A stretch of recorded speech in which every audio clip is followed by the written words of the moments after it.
Too much GH. Shout out to your fans and everybody who is watching Too Much GH.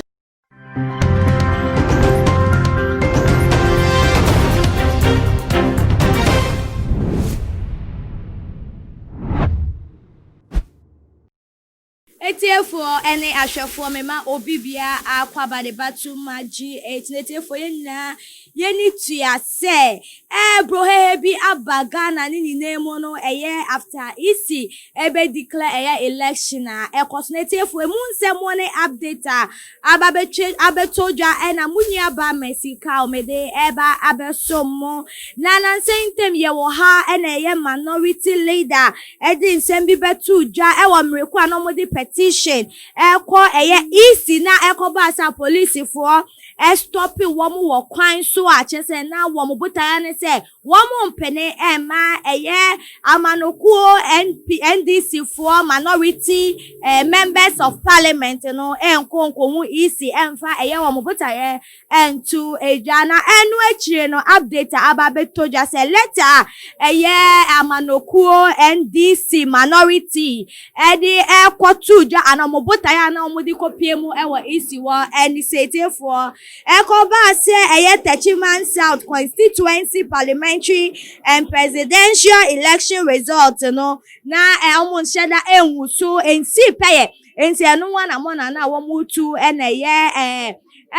basa ye ana wenchi no ebe told and it from person making kan ye nsem a na ewo eye omo petition ni mu a chese eye basa ye bi ebe told ewo eho no according to eye minority no let me find to just say na esitie pepe according to the petition by the minority. We demand that you cause to be collated the Techiman South constituency parliamentary and presidential elections results from all the 266 polling stations in accordance with the law with immediate effect. They also demanded that the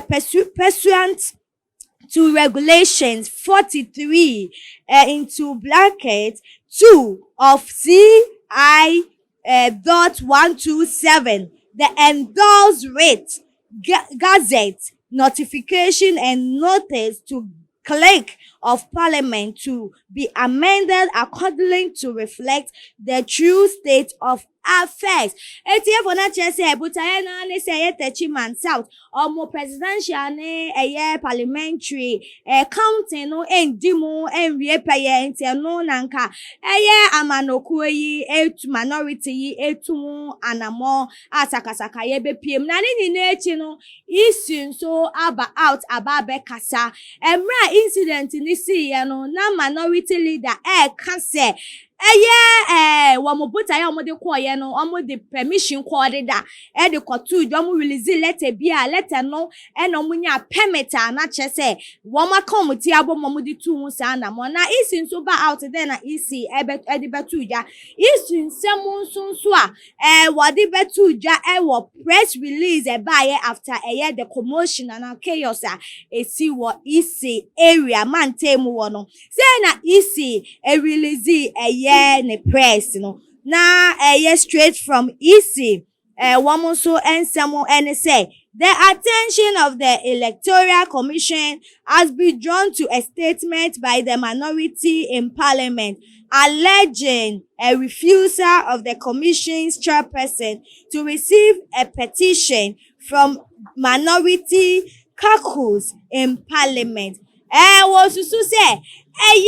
minority leader NHS ni nkrofuko no womo de nsema betu just say womo bepiemu wa isi anji womo anfa antumu wanji womo botaye na anfa even though say na womo actual letter chire say womo wo kwan etumu anamo na isi nsu di betu ja no wo pa che say entisa na womo enya we womo ni womo nkrofuko a womo ma isi dwumedie ni dimu no na omo nyina enye present na enu wonti na ema akwanya yesa nkomunya ekopiemu wo isi office wo no entumi ambemlete for mentu aso senior isi for the womo statement no to eja for the record the Electoral Commission wishes to inform the general public that it did not receive prior notice of the said presentation of the petition from the minority caucus. Indeed, the Electoral Commission later learnt that the minority in parliament delivered the said letter informing the Electoral Commission of its intended presentation scheduled for today, Tuesday, the 22nd December at the 10 o'clock this morning. The letter gives the start time of the said presentation as 10 a.m., giving the commission no notice to receive the minority caucus, given that the chairperson and her senior team were not in the office. Therefore, say I was a time match information by say woman deliver letter ne ade ne kwa na ye too late say emu wona na say ye chaos ne sintanya ade a womunya further notice and enya ade a na chairperson ene eye nkrofo titiri a womu di mu wo election yi mu womu kra e wasa asoye wo no na ne omu kan nyina na say indirectly no eye information be to dwa say na letter bi di kan ansa na isi ya we na say enye ne kwan ano no na enye ampa na therefore say na wode to so it is important to state the leadership of the Electoral Commission respects and holds dear Ghana's institution of state, a key one being the Parliament of Ghana. As such, had the Electoral Commission been properly notified of the said presentation, its leadership would have been present to receive the petition from the minority in parliament. Also to say, anka ekwowie mu se sosoampa, womu ni mu se eye minority of parliament ba wo anko mu nsaka eye presentation letter dida anka nya dia womu isifo no womu nye present anko mu di be receive eye mu petition na ne waka ni na ne se enyi kwari bia ni mu se mu saka ye presentation letter ansa na mu be pie eye sa asoye no na womu de womu bu oman Ghana womu wade papa ma oman Ghana ena no kure kwan kan na womu de na womu leader wo say womu be ma oman Ghana etu nti senia eye ensem ni beto odwa no etiefo Ghana fo isifo say enye sa ensem no eti na senia titie bia senia koba say sakataka ye koti isi information beto odwa ni the name one statement release say enye ampa no Ghana wadwen kire so NSM did say won so wo adwen kire ja wadwen kire wo ye comment section afi won subscribe ya I want to subscribe to my GHF Dikase. Then I buy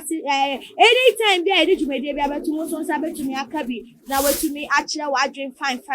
I feel so bomb like a share promote channel way. And days I am messy cow back up and I made the in somewhat go on my mobile somo. Aha, and I made the movie. That's it. The best shall be macram.